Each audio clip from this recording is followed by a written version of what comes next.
Dans le fond, c'est l'histoire de deux déficients intellectuels qui sont dans un asile et qui sont un peu libérés par le gouvernement de la Norvège. Et ils leur disent, bon, ben allez-y, allez, volez de vos propres ailes. On vous laisse aller, mais on vous encadre quand même. Il va y avoir un travailleur social qui va être avec vous.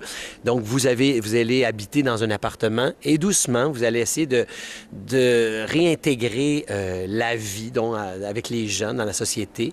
Et là, ils ont beaucoup de difficultés. C'est pas évident parce qu'ils ont toujours été, c'est quand même pas des jeunes, là. On parle pas d'adolescents, c'est des adultes qui n'ont jamais vu l'extérieur, qui n'ont jamais vu la ville.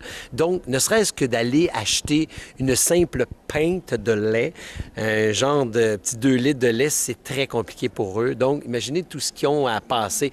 Le téléphone sonne et ils ne savent pas trop quoi faire. C'est un apprentissage, là. Un énorme apprentissage et bon, qu'il y a quelqu'un, un travailleur social, qui va les aider. Donc, c'est savoir si ils vont réussir à passer au travers ou est-ce qu'ils vont revenir à l'asile, dans le fond. Est-ce qu'ils vont retourner là-bas?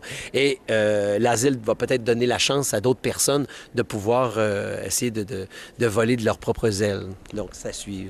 C'est une pièce touchante. C'est une pièce qui est touchante, c'est une pièce également qui est drôle.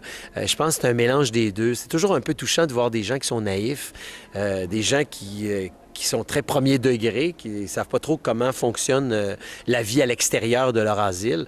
Donc, je pense que ça risque d'être intéressant, touchant et drôle à la fois. C'est un beau défi pour un comédien, en tout cas. Très beau défi. Je viens de relever un très beau défi pour moi, le Bourgeois gentilhomme de Molière au TNM. Et maintenant, je me retrouve ici, qui est quand même un bon rôle, encore une fois. On était une vingtaine au TNM. On est 5 sur scène ici. C'est complètement autre chose. Bon, c'est un rôle principal. Dans le fond, je le partage, entre autres, avec Stéphane Bellavance.